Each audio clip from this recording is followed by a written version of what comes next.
I would like to rage paint. Yes, today we have a rather stereotypical half-giant barbarian. Big dude, furs, giant weapons screaming to the sky. And we're going to go over painting a bit of an unusual skin tone, a couple different ways to do weapons, tattoos, and a few other bits.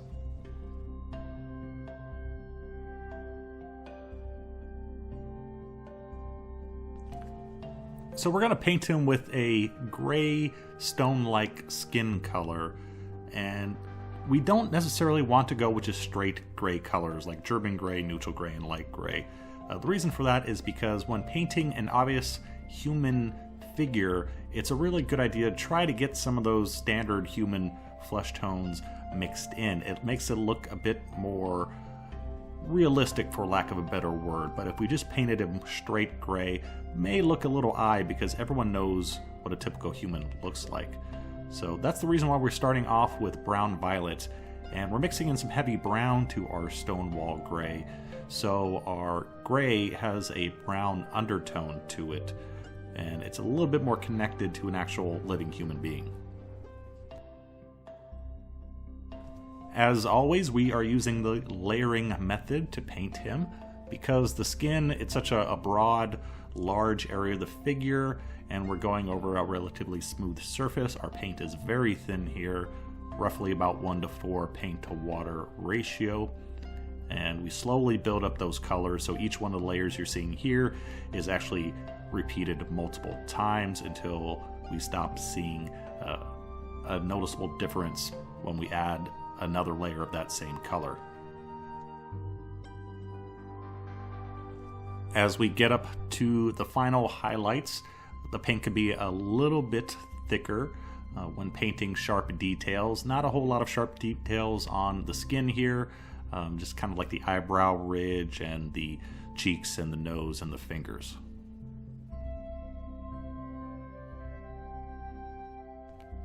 We eventually work our way up to straight stonewall gray, and a little unusual color mix this time. Normally we add lighter colors to highlight the base coat. In this case, we had stonewall gray in the mix the entire time, and we slowly removed colors until we were using just straight stonewall gray.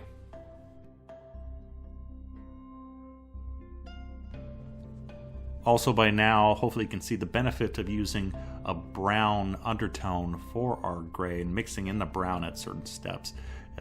If we didn't, he would probably look like a statue right now, but because we have that brown in with that gray, he looks human, and hopefully he looks living, like a living, breathing human and not just a cold, dead rock.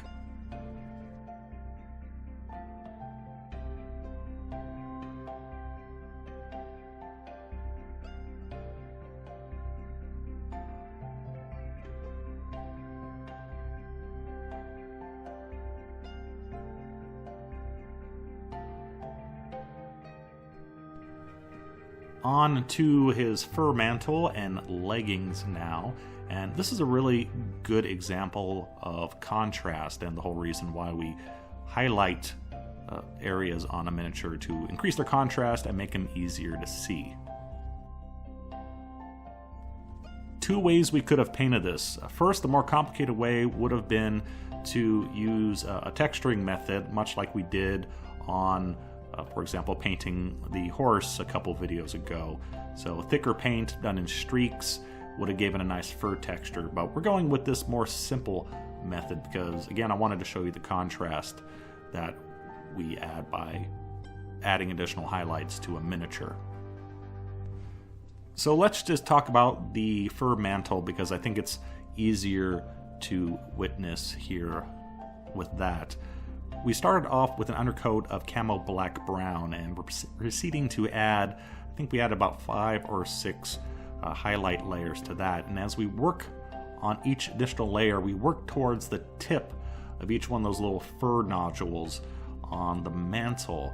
So the first highlight covers virtually everything, leaving just the camo black brown in the deep recesses, and then the second highlight leaves that color a little bit, and we just work our way down towards the tip.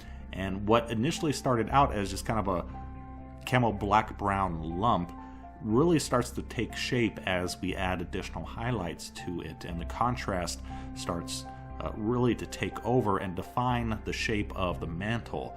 And we're working those highlights towards those tips, and right underneath the tip is that deep recess with the camo black brown. So it really makes that area pop now. So instead of just a brown lump, we really start to put definition in. And that's all because of the contrast. Our eye is viewing this very light colored area next to a very dark color area, and it's like an edge. It's just like an edge of a letter or a number. We can see it now much more clearly because we have dark and we have light, and that tells us that is the end of a point here. So contrast really defines what a miniature is, or what an object on a miniature is. Usually the more contrast, the better. How much you want to add is totally up to you.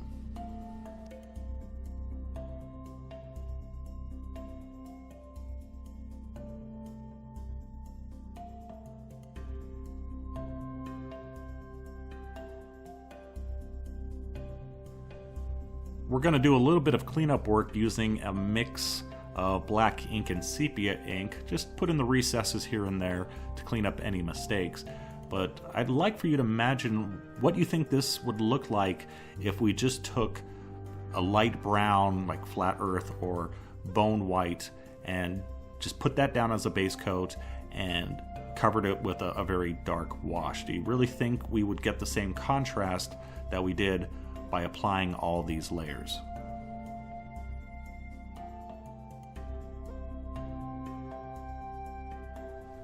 On to the leather, and for that we're going to use the stippling method. We have the paint thinned about 1:1 ratio, and we are applying it with kind of a stabbing motion with the tip of our brush. It's a good idea to paint leathers with the stippling method because leathers scratch and scuff very easily, and it also makes the piece just more interesting overall, because we could have painted this just smooth and it would look like, I don't know, a piece of canvas or a piece of cloth wrapped around his waist. But by stippling on the leathers, it makes that area look much more interesting. And also, it's relatively easy to paint, much easier to learn than, say, layering, for example.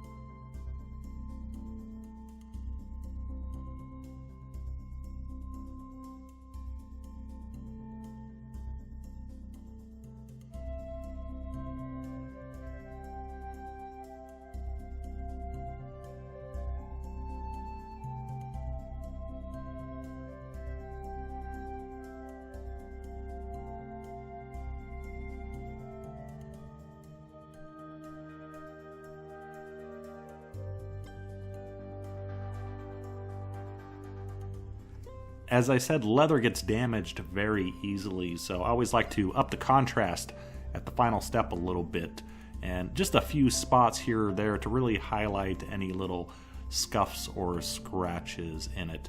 And it's really good doing it on boots as well. The tip of leather boots I always like to over highlight. It just makes them look a little bit more realistic.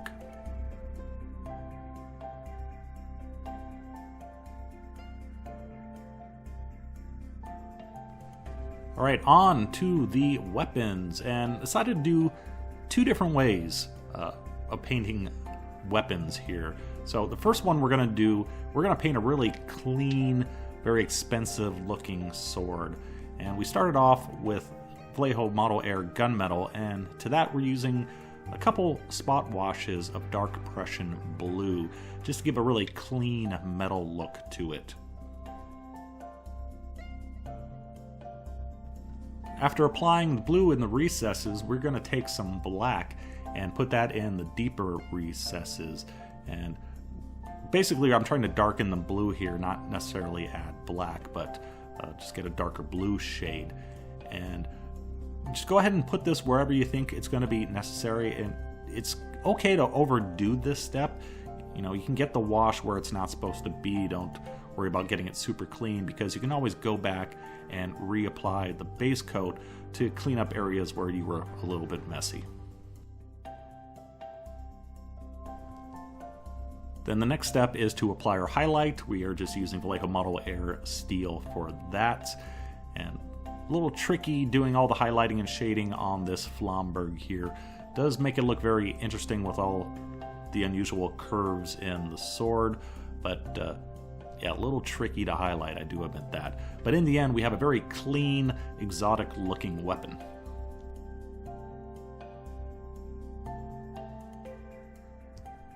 Now for the axe, we're going to paint that as more of a damaged weapon, something he just picked up off the ground from an orc he killed or something. And started off with an undercoat of Vallejo Model Air gunmetal mixed with charred brown to dull the metal and give it a bit of a brown tone. And now we're going back with just straight gunmetal and applying just a few highlights here and there and trying to highlight the edge using texture. So the paint's a little bit thicker, just drawing lines, kind of like it has a serrated edge on the axe. To add a little bit more rust and dirt, charred brown mixed with burnt cadmium red, and just applying it as a wash in the recesses and kind of just smoothing it out with our finger. This is very basic. We don't have to paint a very clean pattern here. We kind of want it spotty, so just a wash and a little bit of dab with your finger works perfectly in this case.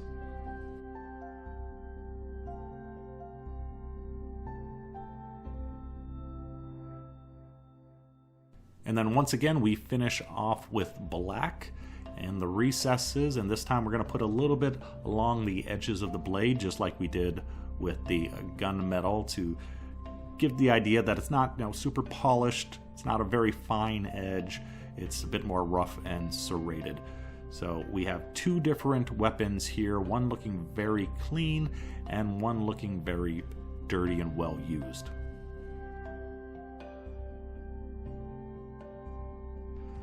Finally, tattoos. Very simple to do, but the trick is what colors you pick.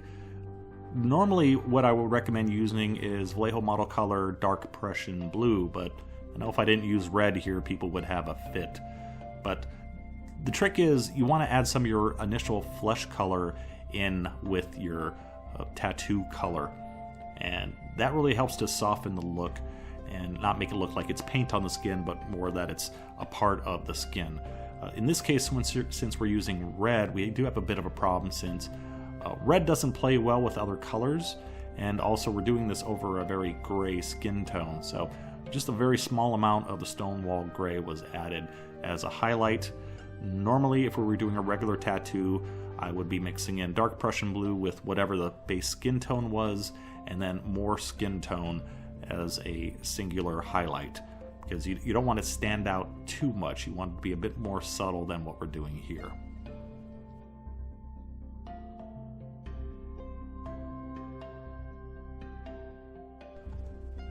And there we go. There is our big Barbarian. So we got an unusual skin tone, two different ways to do weapons, a little bit of leather work, and sort of how to do tattoos. This miniature was a really good example of different methods of painting. While I always recommend layering, and we did do that on the skin, and we had the paint very thin and we took our time and slowly built up layers, that was really the only area that we went real extreme with the layering. All the other areas are much smaller. We use thicker paint, or we use different technique like stippling to get the effect that we wanted. Even on the weapons, all we did was a base coat, 2 washes, and a highlight. So while I recommend you practice layering, you don't necessarily have to do that on every single area of the miniature. Try different techniques and use the technique that works best for you. Thanks for watching.